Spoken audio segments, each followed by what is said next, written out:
topic today. I don't know if the caption captured anyone's attention. First, I'll introduce myself. I'm Laura Volpintesta. I'm a fashion illustrator. I'm a mom. I'm an entrepreneur. I've been teaching fashion illustration for 20 years at Parsons School of Design in New York City. I'm also a freelance designer, technical designer, and I have 3 kids. I also am a trained music together instructor, and I'm a singer. So, why does that all come together?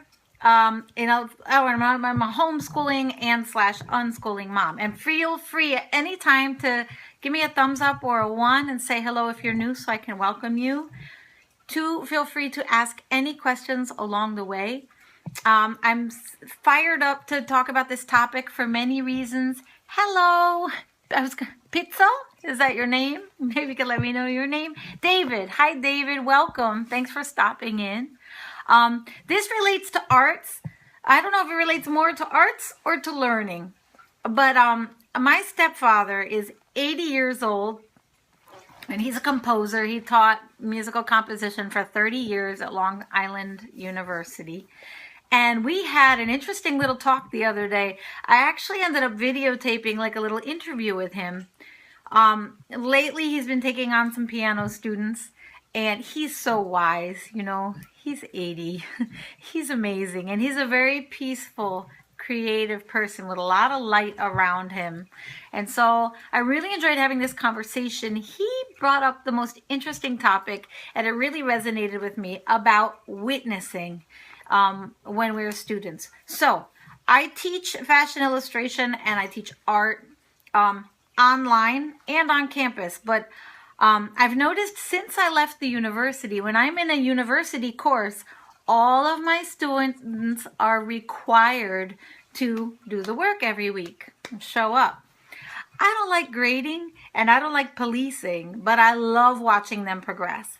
Thing is that when I started my business, Fashion Illustration Tribe, teaching my own online courses, I found more students than ever, no matter how much they pay. Because even for my premium $2,000 semester course, I'll have students who sign up and I can see them progressing through the lessons because it ticks off a mark each time they visit a lesson, but they don't share, they don't ask. It's okay, you don't have to. The whole point of my method is that you are respected with your own boundaries and your own path, right? But it's different when you share.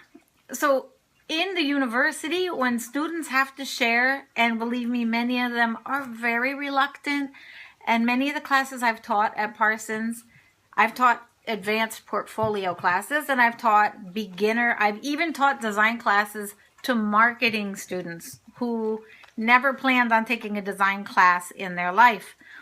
So I've had the whole range, and I know how scary and frightening it is to share.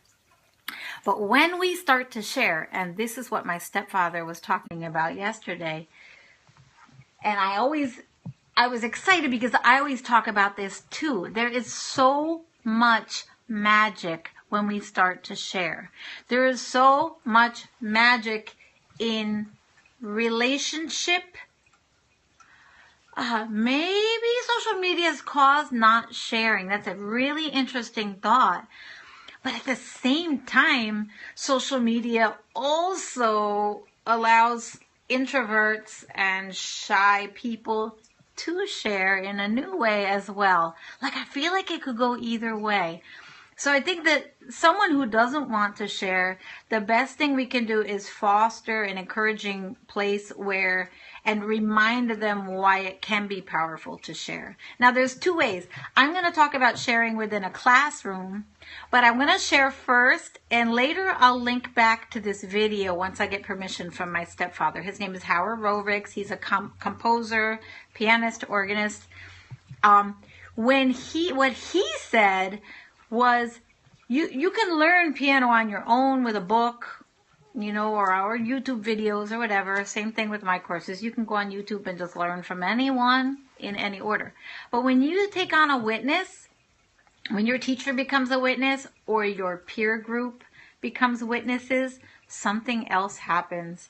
And the interesting thing that when he brought it up, he wasn't talking about peers in a class. He said that as a child growing up, when he started playing the piano, his 90-year-old grandmother, who didn't speak English and didn't judge or even praise him for his piano, but she listened to him over the years. Every day, she heard him playing. She heard him progressing. She heard him developing. She heard him growing. And he, you know, the things that are unspoken, he could feel her joy and her peace, and he knew that she was aware of what was going on and how he was growing. So the reason I bring that up is because that's even very different from either having a parent listen or, you know, a significant other who's praising you in a I am proud of you kind of way, or like kind of judging what you're doing. It's also different than having a peer who's on the same path as you watch you, but just having a witness, period. So I just want you to I'm still absorbing the message that I got when he shared that with me. Hello. But then how I want to say how that happens, how that works in our classrooms. Hello, Nolans. How are you? I'm still trying to get there. So when I teach at the university and people have to share, what happens is, you're taking some kind of ownership of your work. I mean, one aspect of it is simply taking that plunge. The first time you share is the hardest. The first time you draw is the hardest. The first time you pick up the watercolors, the hardest. But I speak 3 or 4 languages, right? When I started learning a language, I realized my best asset in learning a language was a sense of humor. If you can get yourself into the mindset where you can laugh at yourself, or you can just put yourself out there, that's when magic also starts to happen. Because at the same time you feel so vulnerable, and it just so happens in arts and fashion, which is what I teach, it often attracts students who are very self-critical or very perfection-driven. Well, that criticism and that perfection standard can be beautiful in that, like a rubber band, like law of attraction, like what you want and what you are able to do in the beginning, they pull.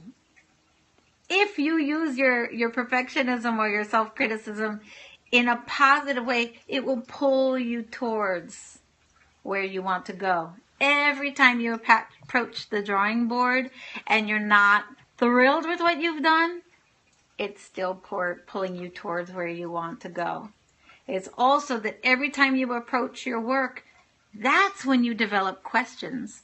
Like a lot of times when you're learning, someone's teaching you something that you don't even know why you need it yet. Okay? And then when you go to try to do it, that's when you start getting specific questions or specific struggles that you're then going to put your attention onto. And when you put it out there in a sharing way, which in my courses I keep it in a small group so that it stays cozy, so that, I mean, it doesn't have to, but that's how I do it so that people feel better. It's a cooperative and encouraging environment. And once you start sharing, you kind of owning where you are now. And that accountability, or just even that historical reference over the course of the course, you even will get to look back at your first works because they're in there and just see how you progressed. But when other people start seeing how you progressed and you hear it back from them, that's huge if you've never had that experience. Another thing is that in your work, you may only see what's lacking. You may only see what you wanted that wasn't there. You may only see what didn't go right. But when you share with your circle, you're going to get comments that just come out of totally out of left field, where someone's like, oh, your sense of color, it makes me feel like this. And you'll be like, sense of color? I didn't know I had a sense of color, Or someone might say, what tool did you use to get that line? And you're going to be like, wow, I made that mistake with the lines and I'm getting compliments on it. My biggest mistake turned out to be positive. You're going to just, when you start getting some feedback from others, you're going to get new eyes to see your work. I mean, we're this way with our businesses, with our families, with our parenting, with our everything, with our own selves. We can't see our gifts because we are so close to ourselves. I mean, we see them in a distorted way. When you learn in an environment, and if you have any witnesses, even if it's one witness, it's different. It's magic what happens that doesn't happen when you're all alone. So, both through getting feedback from people. The other one is that if you're in a sharing group and other people share, you will start to see yourself no longer in a vacuum. You will start to see, oh, look at all these voices. Huh. I'm not like that.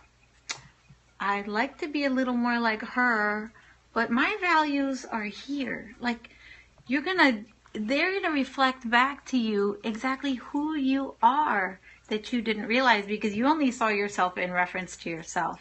When you see yourself among a peer group, you're going to see that everybody has strengths.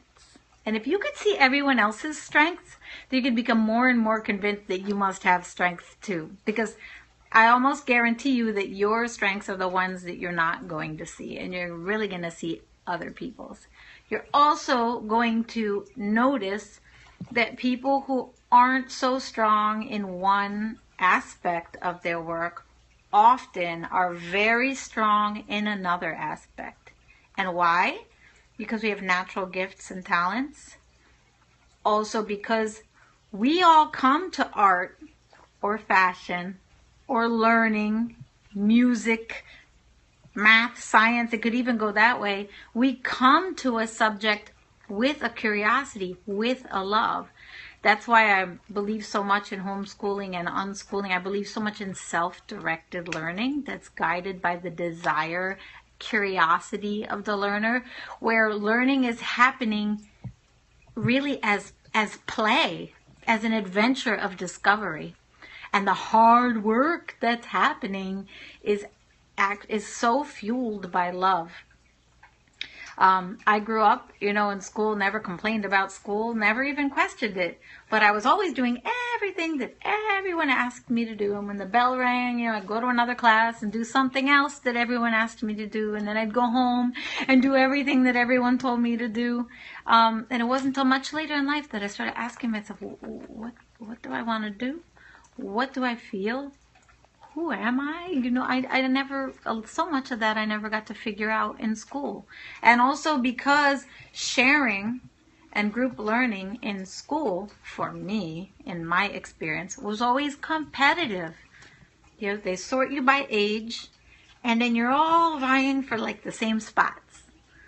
So there's a whole other model, there's whole other ways to learn, non-competitive ways to learn, where my strength becomes something that you're learning from, and your gifts and strengths become something I learn from, where whoever's stronger in something is kind of leading the way for others who are also leading the way for someone else. It's like an endless circle of exchange. So I'm an introvert.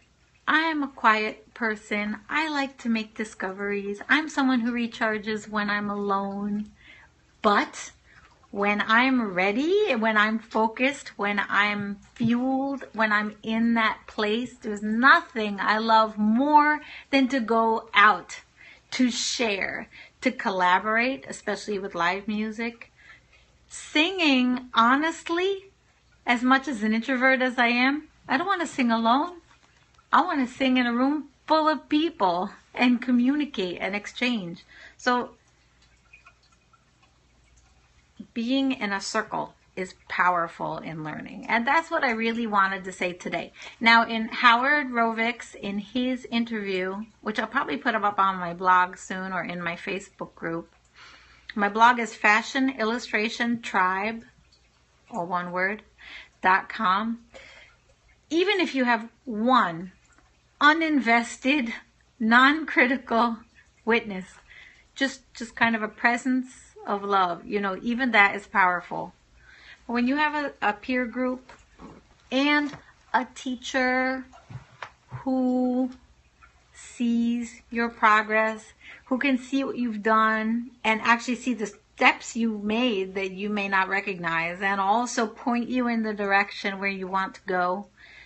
This is so powerful, so magic. And the best thing that happens in my classes is when we have several students who are all sharing.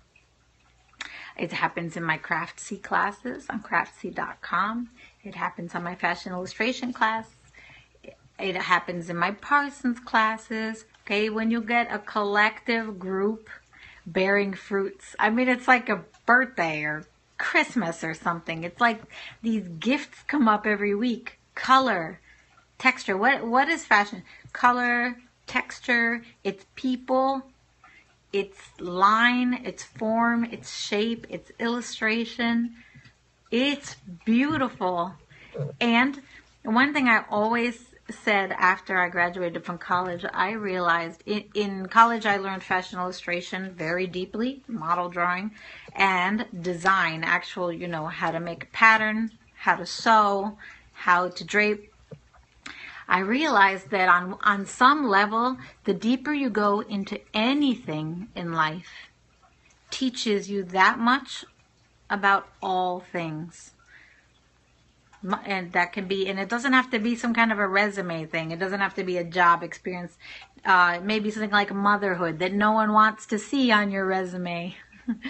But your life, all lives are full. And your experiences,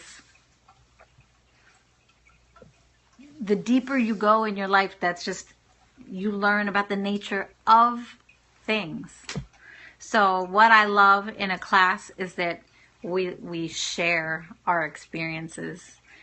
Our little separate worlds overlap and we enhance each other's experience. I'm going to be scoping a lot more this week because I've just launched the beta version, the first round.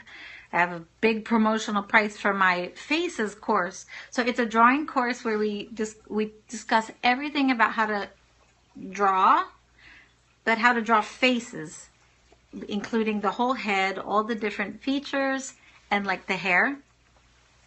And we do that in the profile as well, and also in the 3/4 angle, which is where you see a little bit of the eye and a little bit of the cheek.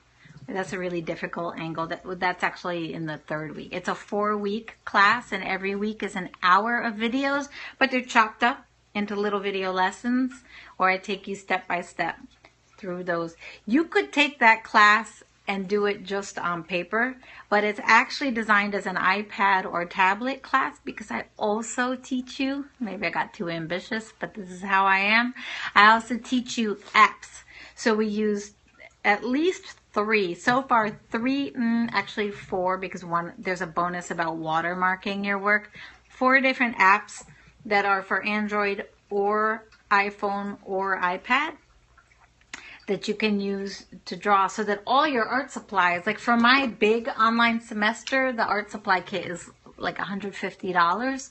But for the digital course, you know, if you have an iPad, you just spend like $15 or less. Each app,